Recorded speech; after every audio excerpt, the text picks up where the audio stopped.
Appelez-nous 01 80 20 39 21, posez toutes vos questions à Antoine Armand qui est avec nous, député Ensemble pour la République. Merci Antoine Armand d'être avec nous sur Europe 1. Merci à vous pour l'invitation. Ça nous fait plaisir, on est en direct, alors je vous le dis, il n'y a pas de montage, il n'y a rien du tout. Il est 16h07, vous pouvez vérifier, je peux vous dire, j'ai toutes les montres, il est 16h07. Alors, je peux vous dire. Alors, 2 mois après le résultat des élections, toujours pas de Premier ministre. Alors hier, Emmanuel Macron recevait Bernard Cazeneuve, François Hollande, Nicolas Sarkozy et Xavier Bertrand. Les 4 en même temps, les 4 fantastiques à l'Élysée. En même temps, les uns après les autres. Mais on a l'impression que Bernard Cazeneuve et Xavier Bertrand, ils passent leur vie à l'Élysée en ce moment. Non mais ils viennent pratiquement tous les jours. Non, mais est-ce que vous vous rendez compte, auditeurs d'Europe 1, si c'était, on dirait qu'ils font du dating. Ouais. Non mais c'est des dates en fait. Dating. Ouais, calmez-vous. Mais est-ce que c'est pas un peu humiliant pour eux? Non, pas du tout. Bah non, quand tu vas être Premier ministre, tu peux y aller 15 fois. Moi, tu vas discuter avec le président de la République, il y a plus humiliant dans la vie qu'aller discuter avec le président de la République. Je peux te dire, toi, quand t'es appelé par Raymond Abou dans son camion pour discuter, non mais c'est vrai, pour discuter sur gelée, je peux te dire que c'est plus humiliant, Naïm. Alors, il recevait donc Bernard Cazeneuve, François Hollande, Nicolas Sarkozy et Xavier Bertrand. Et aujourd'hui, on a eu le sentiment que Xavier Bertrand avait pris une petite longueur d'avance. Alors, c'est ce qu'on a ressenti. Moi, Xavier Bertrand, j'ai aucun problème. J'ai aucun problème. Vous avez un problème avec Xavier Bertrand? Qui a un problème? Moi j'ai des problèmes avec Xavier Bertrand. Oui. S'il vous plaît, calmez-vous. Si vous avez un problème avec Xavier Bertrand, dites-le maintenant ou taisez-vous à tout jamais. J'ai un problème avec Xavier Bertrand. Merci, Juliette Briens. Le Rassemblement national a un problème avec Xavier Bertrand et il ne pourra donc pas aller à Matignon. Voilà, merci. Gauthier Lebray. Donc, Xavier Bertrand, effectivement, et c'est sans doute la surprise pour l'Élysée, Emmanuel Macron a fait fuiter dans la presse ce matin, son entourage du moins, que le favori du jour était Xavier Bertrand. Hier, c'était Thierry Baudet, qu'on ne connaissait pas et qu'on a déjà oublié, le président. Alors Thierry Baudet, terminé. Le pauvre, il a pris une journée, il en a pris plein la tête et c'est déjà. Il est retourné chez Decathlon à Folle-la-Forme. Au rayon cerf-volant.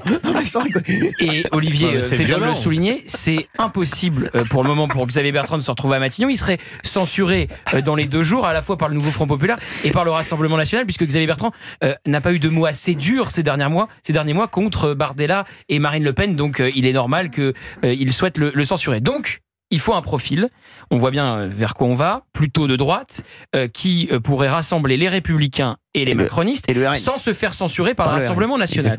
Alors, qui a ce profil-là? Puisque Xavier Bertrand, c'est non. C'est non. David Lisnard, le maire de Cannes, qui a été reçu à la fin du mois d'août par le président de la République, qui est un proche d'Éric Ciotti, qui est passé aussi sous bannière Rassemblement National, qui n'aurait pas de censure automatique du Rassemblement National, qui peut aller... Il est très aimé à Cannes. Il est très... c'est normal. Je suis passé sur la Croisette la dernière fois. Non, c'est normal, c'est le maire de Cannes. Il y a des maires qui sont pas aimés. Je t'explique. Non, c'est vrai. Il me dit, il est très aimé à Cannes. C'est normal, c'est le maire de Cannes. Non, mais attends, regarde, Venaïm était maire de Villefranche sur Orthez, dans une petite ville de 4 habitants. Les 4 l'a détesté.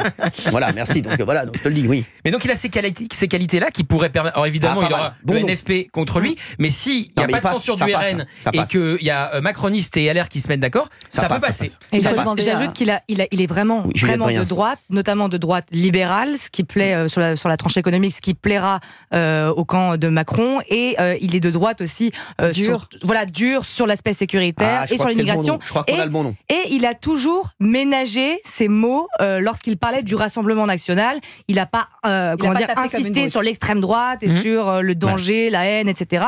Ce qui fait que je pense que il est beau gosse qui n'enlève rien. Je pense que ça joue, ça. Bien sûr que ça joue. Et on attend depuis longtemps son retour, son entrée vraiment en politique. Exactement. On attend l'entrée de David Lisnard, le maire de Cannes, depuis longtemps. Et là, je pense que c'est le bon moment. Il a très envie d'y aller. Il a très envie d'y aller. Contrairement à Laurent Wauquiez. Le problème qu'il y a, je pense qu'il va être adoré, le maire de Cannes. Je vous le dis, je pense que ça va être un truc de fou. Et donc 2027 derrière. Bravo, il est fort. Vous allez un peu vite, mais. D'Artigol, Merci. On va demander quand même l'avis. On a quand même la chance d'avoir Antoine Armand, député Ensemble pour la République. David Lisnard, est-ce qu'il coche toutes les cases? David Lisnard, ça fait partie des personnalités politiques qui ont des qualités. Il dit ce qu'il pense, il a un bilan d'élu local. Maintenant, je comprends que vous disiez ça, Gauthier Lebray, mais parce que votre logique derrière, c'est de vous mettre dans les mains du Rassemblement National. C'est-à-dire que David Lisnard, son poste, dépendent du Rassemblement National. Or, nous, il se trouve qu'on a fait une coalition, un front républicain pour battre le RN. Moi, je pense qu'il faut dire la vérité aux électeurs. On s'est mis ensemble pour battre le RN. Oui, mais... C'est pas pour proposer un gouvernement qui dépendrait des voix du RN. Vous êtes obligé. Vous n'avez pas pourquoi? Mais non, c'est le premier groupe à l'Assemblée. Mais non, mais dans le casting dont vous parlez, il y a des gens que vous avez oubliés. Alors je sais, c'est un peu à vie de disparition depuis une semaine. C'est il y a quand même quelque chose dans ce pays qui existe encore un peu, c'est la gauche responsable et raisonnable. Mais elle n'est pas à l'Assemblée. Elle n'est pas à l'Assemblée. Non, mais elle est là, monsieur, sur ce plateau. Non, mais qui sortent de la maison où ils sont enfermés avec LFI. Justement, en fait, il est temps maintenant de sortir de chez eux. Antoine Armand, justement, j'aime bien que vous soyez là. Parce que vous venez de le dire, vous avez fait une alliance pour battre le RN. Mais faire alliance avec la France Insoumise, franchement, vous en plus, vous n'êtes pas tendre avec la France Insoumise. Hein. Voilà. Mais on n'a pas fait alliance avec la France Insoumise. Ah si, non, il faut le dire. D'abord, pour une première raison, c'est qu'il y a plein de candidats LFI qui avaient des propos insupportables, devant qui on a mis des gens. Tous ceux qui ont eu des propos antisémites, qui ont dépassé complètement les bornes, ils ont eu des candidats en se désister pour...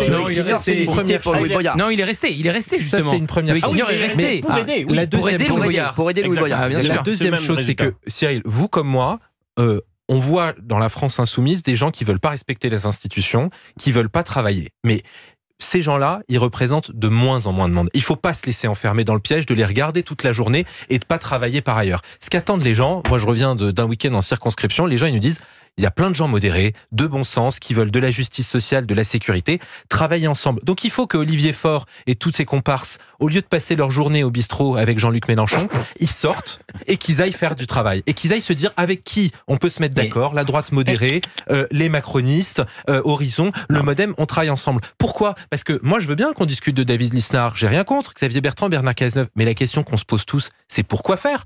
Vous êtes peut-être pour David Lisnard, mais s'il mène la politique de LFI ou d'un autre, vous ne serez pas d'accord. Donc la vraie question qu'on doit se poser, c'est pourquoi faire ? Et ça, c'est le travail qui est en train d'être fait en ce moment par le président. Antoine Armand, le problème qu'on a, c'est qu'aujourd'hui, on ne voit pas qui cocherait toutes les cases. Alors là franchement, le nom qu'il a sorti, c'est vraiment, on a l'impression que ça passerait, parce que on a parlé Bernard Cazeneuve et ça passera pas.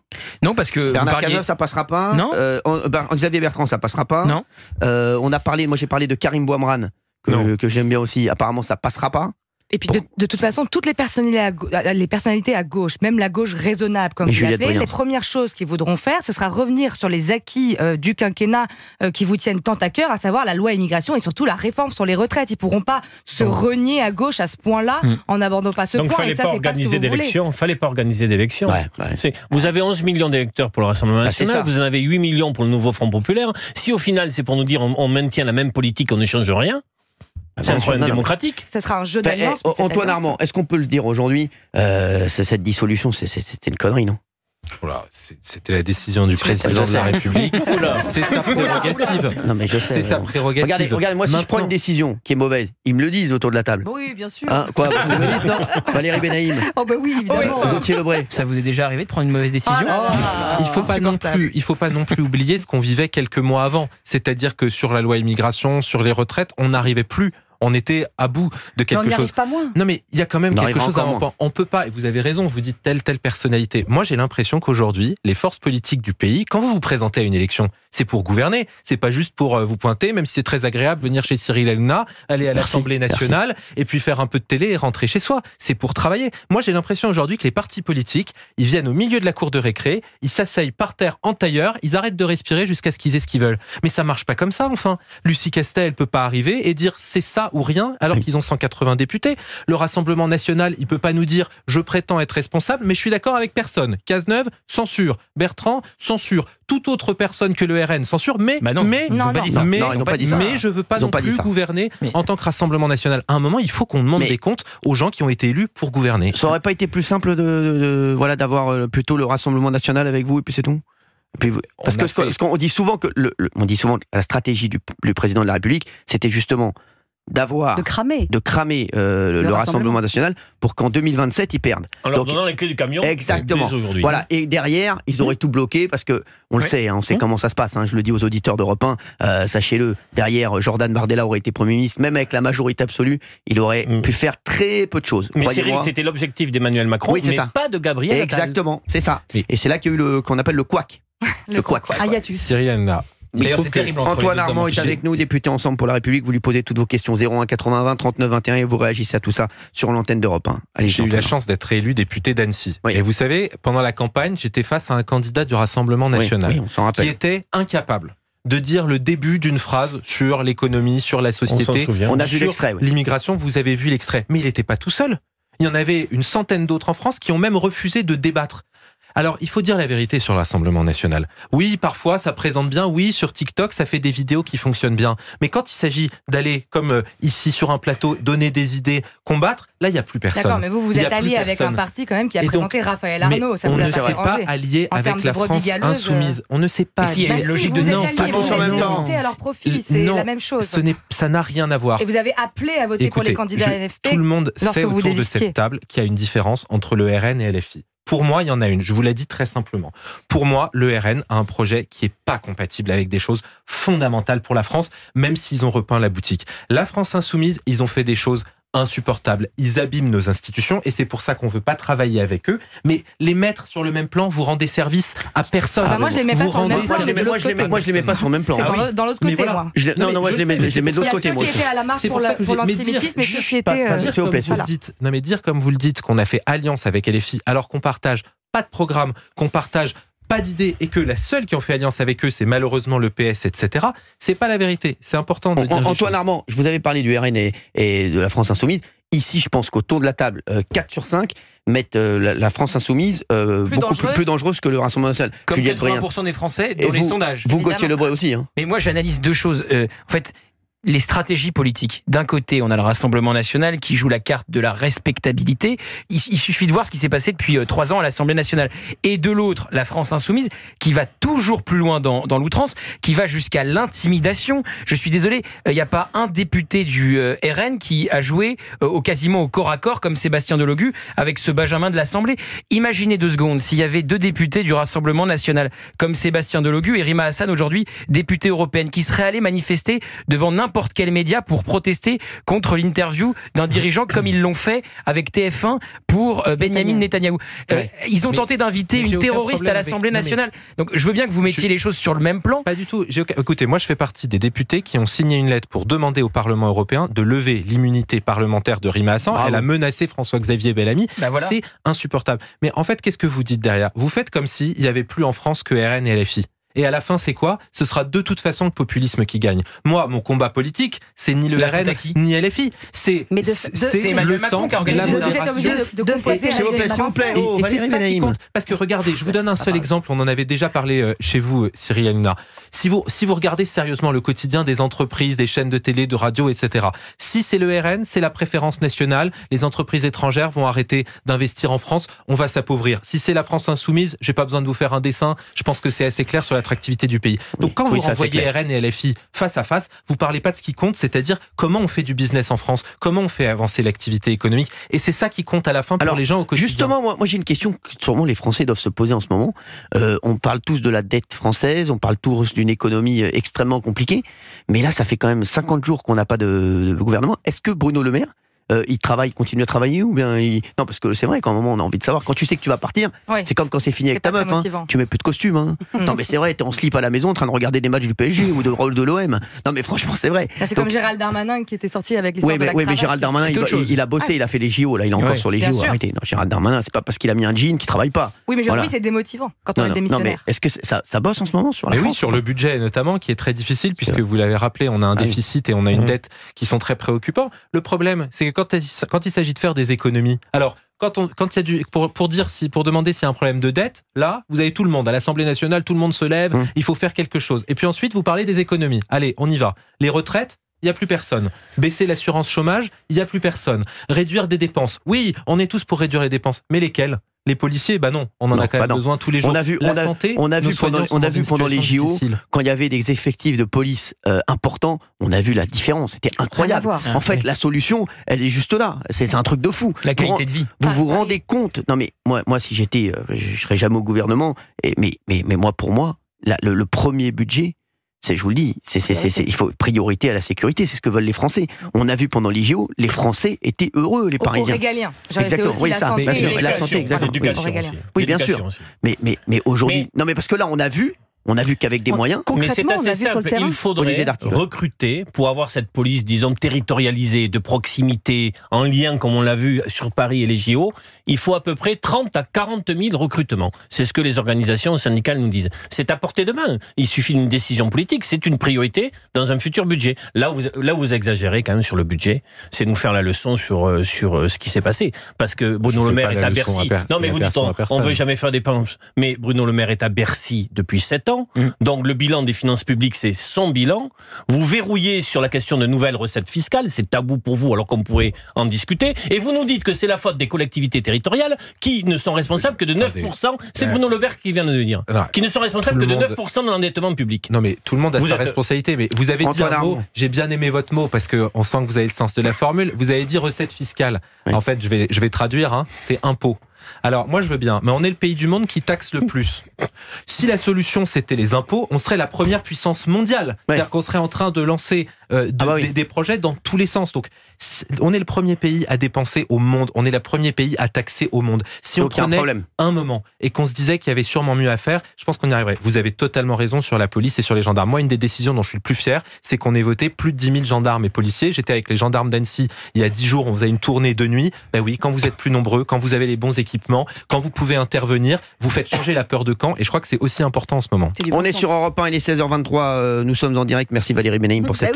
C'est assez terrible parce que justement on est en train de dire en fait des choses qui sont de l'ordre du bon sens. Les Français ils sont pas débiles, ils savent très bien que si on met de l'argent sur la table et qu'on le donne aux postes régaliens, tu l'as dit, la santé, l'école et la police, et ben forcément on verra sur le terrain et on l'a vu concrètement dans cette parenthèse enchantée. Mais pourquoi il n'y a pas une politique réelle, concrète, une volonté politique, puisque vous n'avez de cesse de dire il faut le faire, on va le faire, on va encore le faire. Et puis si donnez-nous les clés du camion parce qu'on va conduire cette politique. Il est où ce camion? On a recruté 10 000, on est en train de recruter, ça prend du temps parce qu'il faut les former, il faut les recruter. 10 000 policiers et gendarmes sur les 5 prochaines années. Vous avez raison, il faut sans doute plus, il faut continuer et c'est du bon sens, mais il faut rien lâcher. Là, avec une majorité. Alors, je vous dis juste un truc, Juliette Briens. Ici, il y a des règles. Ici, on est sur Europe 1, vous le voyez, c'est carré. C'est bleu, c'est magnifique. Ici, il y a des règles. Ici, on n'est pas chez vos petits amis chez qui vous travailliez avant. Ok. Ici, il y a des règles. Vous voyez, Hanouna. Voilà, Hanouna. C'est carré. D'accord. On y va. Donc, on arrête avec ça. Il y a Jamila en ligne qui est avec nous, qui veut réagir sur Europe 1. Merci Jamila. Comment allez-vous? Ça va bien. Merci. Bonjour Cyril, bonjour à toute l'équipe. Merci d'être avec nous, Jamila. Vous habitez où? À Metz. Metz, je connais très très bien Metz. Moselle, vous avez sévi déjà, Cyril. Sur la Moselle, j'ai sévi de nombreuses années. Sachez-le que je me suis fait attraper la main dans le sac, comme on dit là-bas. Alors, en Moselle, j'ai... Et mon prénom, c'est Jamila, Cyril. Jamila. D'accord. Excusez-moi, on vous entend plus, Jamila, mais voilà, vous avez le prénom, c'est Jamila. Jamila. Vous n'êtes jamais là, jamais. Même au téléphone, jamais. D'accord. Jamais là. Voilà. Jamais. Vous faites quoi dans la vie, Jamila? Jam 57. J'étais secrétaire à la Chambre d'agriculture et là, j'ai arrêté un peu de travailler pour m'occuper de mon mari qui est en fauteuil roulant. Voilà. Comment il s'appelle? C'est un AVC. Jean-Louis. Vous lui embrassez fort, Jean-Louis. Il est avec vous là? Oui. Très bien, vous l'embrassez fort et vous lui dites que voilà, on l'embrasse tous sur Europe 1 et on pense à lui, on pense à Jean-Louis. En tout cas, bien. Merci beaucoup. Jamila, vous allez réagir dans un instant sur Europe 1. Elle est colère, Jamila. Alors, elle est très calme, mais elle est colère. Elle en a marre de ne pas avoir de Premier ministre. Elle en a marre que ça bouge pas. Elle va nous en parler dans un instant, bien entendu, sur Europe 1. On aura ici aussi Émilie qui est avec nous. J'avais lu Émile, c'est Émilie. Non, c'est Émilie. C'est Émilie, exactement, qui est avec nous également. Bonjour Émilie. Non, parce que Émile, c'est l'ex de Gauthier. Mais n'importe quoi. Émilie, vous avez quel âge, Émilie? J'ai 62 ans. 62 ans, vous faites quoi dans la vie? J'étais dans l'éducation. Ah, vous faisiez quoi? J'étais l'adjointe d'une directrice. D'accord. D'école primaire. Que vous connaissez d'ailleurs. Non, c'est pas vrai. Non, c'est pas vrai. C'est incroyable. Je connais l'école primaire où vous avez travaillé. Ah, je ne peux pas en dire plus. Oh. J'ai sévi là-bas. Et je suis passée pour la première fois à Europe 1, j'avais 15 ans, dans l'émission de Gonzague Saint-Brice. Non, c'est pas vrai, c'est énorme. Et oui, et mes parents étaient des fidèles auditeurs d'Europe et Europe a toujours été, voilà. Eh ben merci, ça nous fait bien plaisir. Vous restez avec nous, Émilie, également. Vous allez réagir sur l'antenne d'Europe 1. Et il y a eu un nom qui est sorti, le nom de Gauthier Lebray. Non, Gauthier Lebray a donné un nom pour le poste de Premier ministre. Il a dit David Lisnard, le maire de Cannes, c'est pas bête. On marche sur la tête sur Europe 1, toujours pas de Premier ministre. Enfin, il y en a un, c'est toujours Gabriel Attal. Mais est-ce qu'il donc en fait, quand on est comme ça démissionnaire, est-ce qu'on fait des visites? On fait plus rien en fait. On fait quand même. Hier, il a fait la rentrée des classes. Il a lancé un plan contre le harcèlement scolaire. Il est en charge des affaires courantes. Donc tout ce qui ne se passe pas devant le Parlement est toujours mis en fonction par ceux qui restent à la tête de leur ministère. Il est 16h32, on est sur Europe 1. Antoine Armand est avec nous, député Ensemble pour la République. Antoine Armand, est-ce que vous avez des infos? On a l'impression que Emmanuel Macron et Gabriel Attal, c'était l'union sacrée. Et là maintenant, Patrick Bruel et Richard Berry sont partis chacun de leur côté. On a l'impression que ça y est, Gabriel Attal roule pour lui. Là, ça y est, tout ce qu'il fait, je pense qu'il est en train de préparer. On a le sentiment qu'il prépare 2027 et qu'il y a vraiment une cassure entre le Premier ministre et le président. Je ne crois vraiment pas. Je crois que ce qu'il faut avoir en tête, c'est que... Non, c'est du plancher. Non, c'est un effet comique. S'il vous plaît. Je vais vous dire comment je l'ai vécu de l'intérieur. Vous pourrez me charrier après. Mais la vérité, c'est que la dissolution, forcément, elle a surpris tout le monde.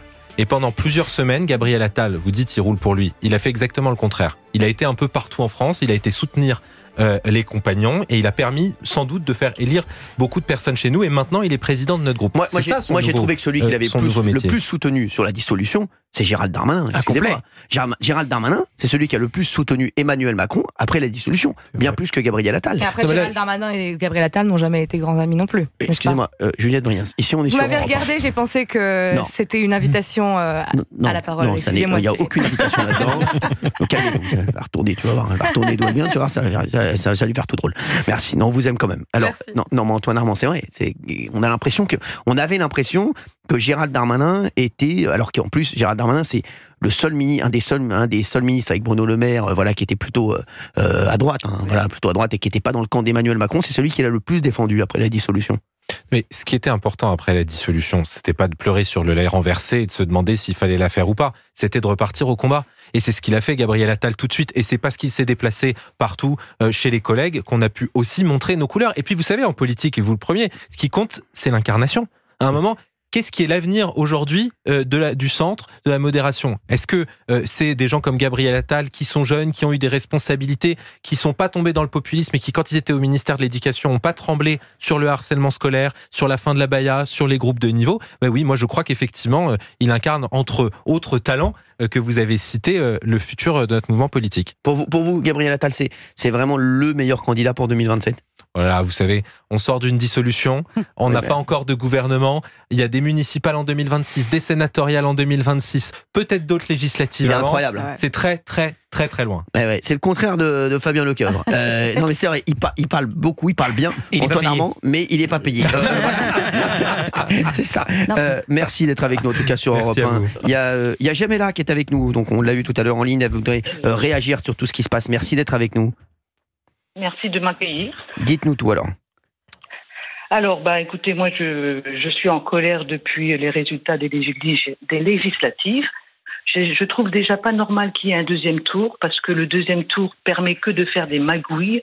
Et quand on voit les magouilles qui ont été faites, mais c'est quand même hallucinant, on marche sur la tête, quoi. Donc, on parle de Xavier Bertrand, par exemple, ce monsieur, il crache sur près de 11 millions de Français, et en plus il fait barrage contre le RN en votant communiste. Donc moi ça me fait rigoler, quoi.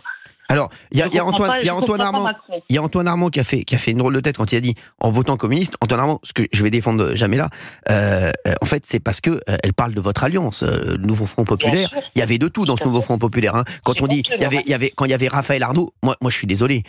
Franchement, on a parlé des candidats du RN et vous en avez parlé de candidats du RN, qui étaient plutôt limite. Et même, je vous le dis, même les cadres du RN l'ont dit eux-mêmes. Ils ont dit qu'ils allaient faire le ménage. C'est ce qu'a dit même Jordan Bardella. Ouais. Mais quand on voit Raphaël Arnaud qui mine de rien qui a été soutenu par Ensemble, si. Et quand on voit Louis Boyard, Raphaël Arnaud, Sébastien Delogu et autres, on se dit quand même c'est quand même, c'est ce qui, je pense que c'est ce qui a le plus énervé les Français. Moi, c'est mon sentiment. Hein. Je pense que c'est ce qui a le plus énervé les Français. Et quand Jamela parle d'alliance avec les communistes, en plus on aime beaucoup que ce soit. Non, mais c'est parce que Xavier Bertrand avait appelé à voter communiste. Oui, exactement. Xavier Bertrand avait appelé à voter communiste contre le RN. Exactement. Oui, pour vous dire. Mais ça faisait partie aussi de cette voilà. Donc forcément, Jamela, elle est colère comme l'ensemble des Français et tous les Français qu'on a en ligne sur Europe 1 nous disent on marche sur la tête. C'est pas pour dire le nom de l'émission, c'est juste parce qu'ils le pensent. Antoine Armand. Bon, il y a deux choses qui me paraissent importantes. La première chose, et je vous rejoins, c'est que cracher sur les électeurs du Rassemblement national, ou d'ailleurs sur n'importe quel électeur, sous prétexte qu'il n'a pas voté ce qu'on aimait, c'est cracher sur la démocratie. Et si le futur gouvernement, même s'il est évidemment pas avec le RN, ne prend pas en compte les raisons pour lesquelles les gens ont voté RN, et Jamela, elle nous le dira peut-être, mais je pense qu'elle a besoin de justice sociale, que le travail paye mieux, la sécurité, la santé, plein d'autres choses. Si ça, on le prend pas en compte, déjà, on n'a rien compris. Et le mépris, en démocratie, ça amène rien du tout. Ça, c'est sûr. Mais ensuite, vous pouvez pas nous demander de faire une alliance ou de travailler avec le Rassemblement national alors qu'on s'est réunis pour les battre. On a le droit. Mais c'est pas ça qui vous est, c'est pas ça qui vous est reproché. Ce qui vous est reproché, c'est de vous être réunis pour les battre, parce que dans la tête des Français, je vous le dis, ceux qui ont voté pour la LFI, moi j'ai dit je ne méprise personne. Il y a plein de gens qui ont voté pour la LFI qui sont des gens très bien et qui forcément, à un moment se disent on a voté partout, ça marche pas, on va essayer la LFI parce que peut-être qu'on se reconnaît en eux et peut-être qu'ils vont faire quelque chose pour nous. Et on respecte ces gens. Il y a des personnes qui ont voté pour le Rassemblement national qui se disent aussi le Rassemblement national, il y a plein de gens qui disent on n'a jamais essayé et peut-être que le Rassemblement national ça nous a apporté plus de sécurité en France. Mais ce qui est reproché en fait, je vous le dis, c'est que dans la tête des gens, et on l'a vu, les sondages le disent, c'est que la LFI fait plus peur que le Rassemblement national. Donc ils se disent quoi? Les Français se disent, je comprends pas, pourquoi avoir soutenu la LFI, pourquoi avoir fait alliance avec la LFI pour battre le Rassemblement national? Vous nous en avez parlé tout à l'heure, vous avez parlé du projet du Rassemblement national pour vous qui était inaudible et que vous ne pouviez pas vous allez faire alliance avec le Rassemblement national. Pour vous, c'est LFI, ils font des conneries, ils font des bêtises, ils sont bruyants à l'Assemblée nationale, ils font des actions, mais leur projet rentre quand même dans un projet républicain. C'est ce que vous avez voulu dire. D'ailleurs, ils ne sont pas tout seuls. Il y a les socialistes, les écologistes, les communistes, avec lesquels on peut discuter. Et c'est pour ça, et ça j'insiste là-dessus, qu'il y a des candidats LFI devant lesquels on ne s'est pas désisté ou qu'on a tenté de faire perdre. Pourquoi? Parce qu'ils dépassaient les bornes, selon nous. Mais la vraie question, c'est celle qu'on se posait tout à l'heure. C'est qu'est-ce qui va nous permettre de régler les problèmes urgents des Français sur la santé, sur le pouvoir d'achat, sur la sécurité? Est-ce que c'est des candidats du RN qui seraient élus députés qui en fait n'en savaient pas une, n'avaient pas bossé et certains portaient des casquettes nazies? Est-ce que c'est des gens qui hurlent à la LFI dès qu'ils ont une occasion, ils vous taxent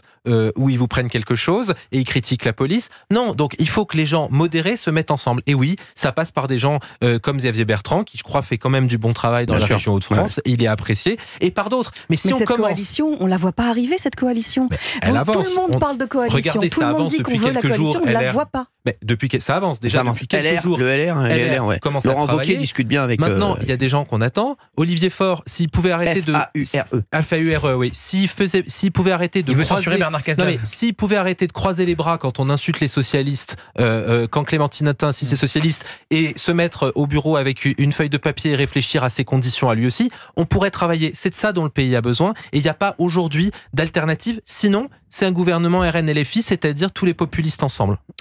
Jamila, vous pensez quoi de la réponse d'Antoine Armand? Député ensemble. Elle me satisfait parce que moi j'estime que c'est quand même le RN qui est premier. On vous entend plus du tout, Jamila. Oui, allez-y. Vous m'entendez? Oui. Elle ne me satisfait pas parce que moi j'estime que le RN est le premier parti de France. Oui. Et que ce que je voudrais lui poser comme question, c'est qui c'est qui décide qui est républicain? Exactement. Parce que pourquoi on dit que pardon Cyril, mais pourquoi on dit que le Rassemblement national n'est pas un parti républicain? Par contre, ils peuvent être députés, on peut les payer, parce que il y a quand même des députés, des assistants, ils ont des bureaux, etc. Mais si vraiment ils ne sont pas républicains et qu'ils ne servent à rien, pourquoi on continue à payer un parti qui ne sert à rien et qui n'a rien le droit de dire maintenant? C'est une très bonne question. C'est une excellente question, Diamela, parce qu'on oublie quelque chose, en fait, Antoine, quand même. C'est-à-dire que le RN était tellement favori qu'à la fin, le résultat à la fin du deuxième tour fait que les gens disent « Ah, c'est tout !» C'est tout. Mais en fait, et on va dire la vérité, le grand gagnant, celui qui a gagné le plus de députés, c'est quand même le Rassemblement national. Si. Oui, le parti, oui. C'est le parti. Donc, le premier parti. Qu'est-ce qu'on veut dire? Non, mais ils l'ont vécu eux-mêmes comme une immense déception. En termes de sièges, c'est voilà. Donc oui. La question de madame, elle est vraiment très bonne. Parce que c'est personne qui le décide. C'est vrai, c'est simplement les convictions de chacun. Donc moi, je vais simplement, très humblement, vous donner ma conviction. Pourquoi le RN n'est pas républicain? Parce qu'il a été fondé par des anciens collaborateurs du nazisme et que je vais finir. Attendez, je vais finir, s'il vous plaît. Les Français, ils en sont plus là, attendez, en tout cas, je vais juste finir ma phrase. Juliette, laissez parler les gens. Parce qu'il a été fondé par des anciens collaborateurs du nazisme. Alors, peut-être vous voulez dire, je passe à autre chose, la collaboration, c'est une chose, maintenant on passe à autre chose. Parce que Jean-Marie Le Pen, président d'honneur du RN, a été condamné pour antisémitisme. Parce que Mathilde Paris, députée RN, a dit Jean-Marie Le Pen n'est pas antisémite. Parce qu'une candidate du RN en juin 2024, pas en 44, a porté une casquette nazie. Parce qu'un député du RN est allé dire Najat Vallaud-Belkacem, franco-marocaine, elle avait rien à faire pour être ministre. Et je peux vous en donner des dizaines d'exemples. Vous pouvez donner des dizaines d'exemples sur la LFI aussi. Mais bien sûr. Ah oui, c'est des vingtaines d'exemples. Mais pardon, mais on parle du RN. Mais attendez, on parle du RN là. Madame me parle du RN, je réponds sur le RN. Et donc là où madame a raison, c'est que moi je décrète rien du tout. J'impose rien à personne. Peut-être que vous avez voté madame pour le RN et c'est votre droit. Moi, ma conviction, mon combat, c'est de rappeler tout ça, pas ce qui s'est passé en 1944, ce qui s'est dit et ce qui s'est passé en 2024. Mais juste, moi je vais vous dire, Antoine, je vais répondre pour les auditeurs. Il y a beaucoup d'auditeurs qui nous écoutent et qui vont penser, je pense comme moi, ils vont vous dire oui, bien sûr qu'il y a des brebis galeuses comme dans tous les partis, mais aujourd'hui, à la tête du RN, il y a beaucoup moins de dérapage et il n'y a pas du tout de dérapage sur les grandes têtes du RN. Je vous parle les 10 grandes têtes du RN, alors que sur la LFI, les 10 font des dérapages tous les jours. Donc oui, Olivier d'Artigol. Pendant longtemps à gauche, et j'ai été très minoritaire, j'ai pensé que, je le pense toujours, que les arguments moraux rappelés l'origine du Rassemblement national étaient inefficaces aujourd'hui. Ça a pu fonctionner face au père Le Pen, ça ne fonctionne plus face au RN aujourd'hui. C'est fini ça. Premier point, je pense que c'est inefficace. Oui. Deuxième point, je pense que les personnes sont quand même allées voter en masse. Le Front républicain a quand même connu un succès. Chaque fois, il y avait un bulletin quasiment du Rassemblement national sur un second tour. Je pense plutôt que les Français avaient la possibilité de saisir ce bulletin. Ils ne l'ont pas fait dans un certain nombre de cas parce qu'ils ont plutôt pensé que le RN n'était pas prêt. Et c'est une question politique. Est-ce que ce plan Matignon qui a été survendu était réellement prêt? Est-ce que Jordan Bardella, qui a eu des qualités de communication, les Français ont jugé qu'il avait l'épaisseur pour aller à Matignon? C'est aussi une seconde question. Mais je ne crois pas que la séquence soit si défavorable que ça au Rassemblement national, parce qu'ils ont le sentiment justement de se tenir à distance de ce bourbier. Et de préparer 2027. Justement, alors, on est sur Europe 1, et pour vous montrer qu'on est vraiment écouté, c'est fou, ça se passe ici, il est 16h44, on est en direct, il y a un député du Rassemblement national qui nous a appelé, je crois, spontanément, Pierre Meurin, donc député de la 4e circonscription du Gard. Merci d'être avec nous, Pierre Meurin, sur Europe 1. Oui, bonjour monsieur Hanouna. Merci, c'est vous qui nous avez appelé. Bonjour à tous. Je vous ai appelé parce que j'étais en train d'aller chercher mes enfants à l'école et j'ai bondi en entendant les propos de monsieur Armand, que je connais par ailleurs. Pierre Meurin. Pour travailler en commission avec lui. Pierre Meurin, c'est exceptionnel que vous nous ayez appelé comme ça, franchement. Je rembourse l'appel, c'est pour moi, c'est cadeau. Merci d'être avec nous. Alors, dites-nous, parce que, est-ce que vous pouvez revenir sur ce qu'a dit Antoine Armand? Et on parlait justement, il y a un instant, de parti républicain. Qu'est-ce qu'il faisait? Il y avait une auditrice d'Europe 1 qui nous disait pourquoi le Rassemblement national n'est pas considéré par le groupe Ensemble ou par d'autres partis comme un parti républicain. Est-ce que vous pouvez lui répondre? Ce que je trouve exceptionnel avec les propos d'Antoine Armand, c'est que j'entends un jeune vieux, c'est-à-dire que j'ai l'impression d'entendre des propos des années 90 dans la bouche d'un député au demeurant jeune, parce que je pense qu'on est de la même génération. Oui, il est jeune. Je l'ai devant moi, il est jeune. J'entends deux choses. Un, j'entends qu'il rappelle que le Front National a été fondé, soi-disant par d'anciens collabos, ce qui est d'un point de vue historique, il y aurait largement à redire, mais c'est des propos qu'on entend depuis 30 ans. Le Rassemblement National a largement changé. On entend aussi, d'ailleurs, sans filtre, je me permets de vous faire relever que, avec le Rassemblement National, il y aurait plus d'entreprises étrangères qui investiraient en France. Et puis, il se permet de critiquer un certain nombre de nos candidats. Alors, tous les candidats ne sont pas parfaits, mais je voudrais rappeler quand même qu'en 2017, au moment des élections législatives, il y avait beaucoup de candidats En Marche qui avait défrayé la chronique pour des débats absolument catastrophiques, d'ailleurs qui ont parfois été élus. Je pense à Madame Keder, Anissa Keder, qui a été battue en 2022, mais qui proposait, pour agrandir les classes, de rajouter des montants et des je sais pas, voilà. Enfin, c'est un débat absolument catastrophique. Donc, je trouve que chez la Macronie, en fait, il y a un problème, c'est que l'humilité ne leur est pas arrivée, malgré les claques électorales qu'ils ont pris dans la figure depuis quelques mois, tout en sachant que l'humilité leur commanderait normalement de remercier leurs électeurs d'extrême gauche dans le cadre d'un certain nombre de désistements. Il y a un seul parti politique qui est droit dans ses bottes, tout en ayant cette progression spectaculaire, malgré le fait que nous n'ayons pas réussi à obtenir de majorité, c'est le Rassemblement national. Je m'agace d'entendre un manque d'humilité chez les macronistes. On a l'impression qu'ils n'ont pas tout à fait compris ce qui leur a été arrivé. Ils ont sauvé quelques sièges grâce à l'extrême gauche et maintenant ils se réveillent. Voilà. Et je ne supporte pas d'entendre que le Rassemblement national est plus dangereux que la France insoumise. C'est ce que vient de dire Monsieur Armand tout à l'heure. C'est quand même incroyable. Monsieur Armand, Antoine Armand. Merci Cyril. C'est quand même incroyable. D'abord, vous êtes élu de la nation, vous avez pris votre téléphone uniquement pour critiquer tout le monde. Vous auriez pu dire quelque chose de constructif, mais visiblement. Alors nous ça nous plaît sur Europe 1, hein, les gens qui appellent pour critiquer comme ça, on adore. Deuxièmement, c'est pas parce qu'on a perdu. Deuxièmement, c'est pas parce qu'on a. Non mais deuxièmement, c'est pas parce qu'on a perdu les élections que vous êtes devenu fréquentable.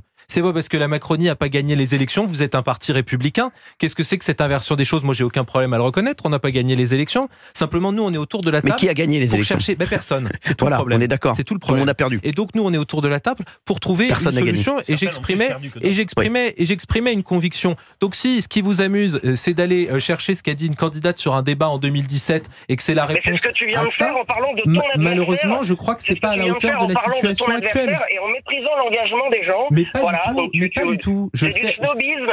C'est du snobisme politique. C'est votre argument depuis le début des 3 minutes. Mais je suis désolé, moi je critique jamais les personnes. J'y crois pas en fait. D'abord, on est tous. C'est ce que tu as fait pendant 2 bonnes minutes en parlant de ton adversaire, qui n'aurait pas bossé, qui machin, etc. On est sur des gens qui s'engagent, qui sont pas forcément parfaits, mais qui ont le courage de s'engager.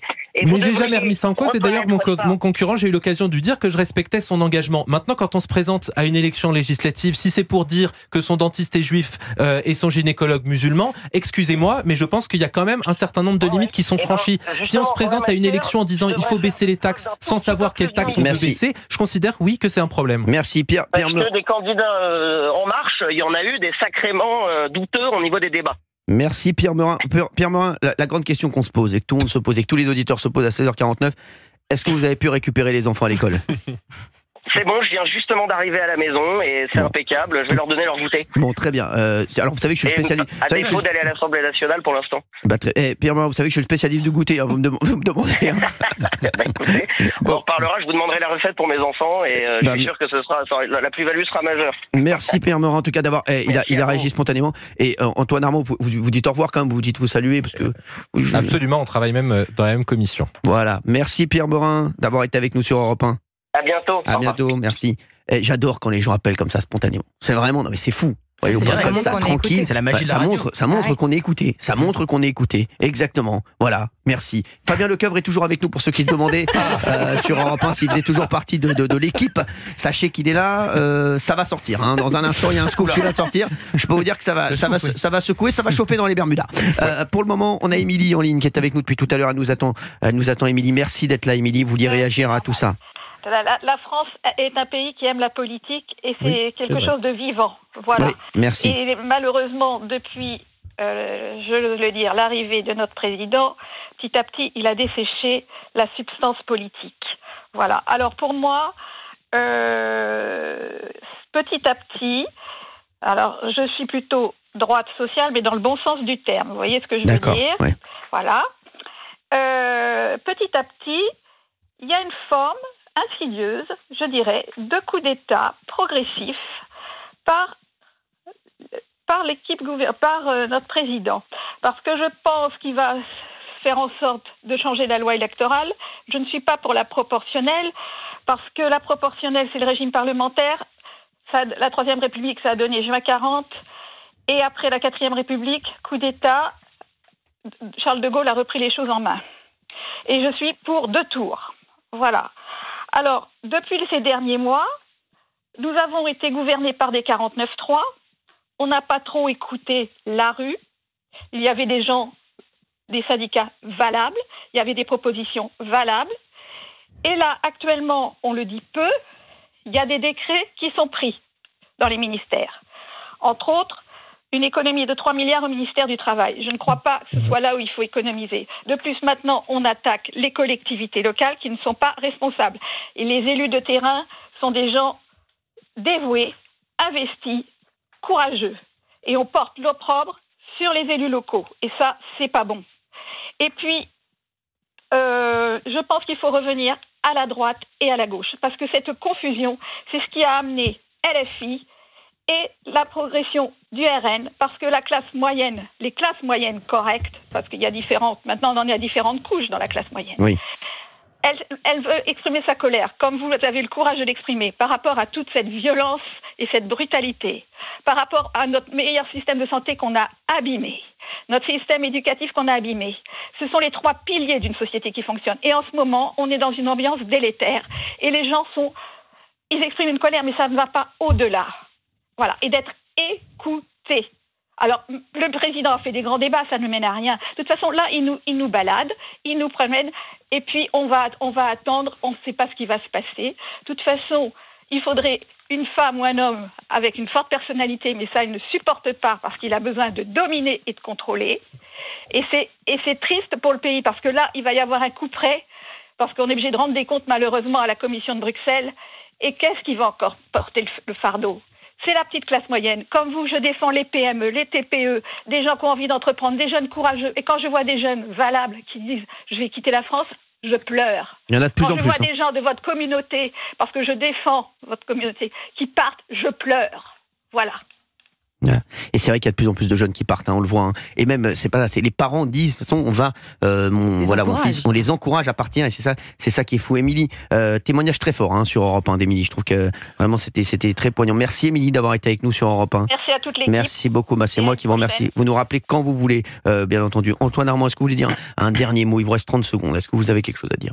Et je crois que ce qui est très fort dans ce que vient de dire Émilie, c'est que quand on veut avoir une société qui fonctionne, on a besoin des choses élémentaires qui nous paraissent évidentes en France parce qu'elles fonctionnent bien. La santé, l'éducation. Alors c'est très dur, le système il souffre et il faut qu'on le soutienne, mais il faut aussi qu'on puisse le financer. Et ça passera forcément par continuer à créer de la richesse, soutenir de l'emploi en France. Et ça doit être un acquis qu'on a fait ces dernières années, qu'on ne doit pas perdre, parce que c'est grâce à ça qu'on a de la santé, de l'éducation gratuite en France, et c'est grâce à ça qu'on construit l'avenir. Merci Antoine Arnaud d'avoir été avec nous sur Europe 1. Dans un instant, rentrée des classes, êtes-vous pour le retour d'une plus grande discipline? Et restez avec nous dans un instant.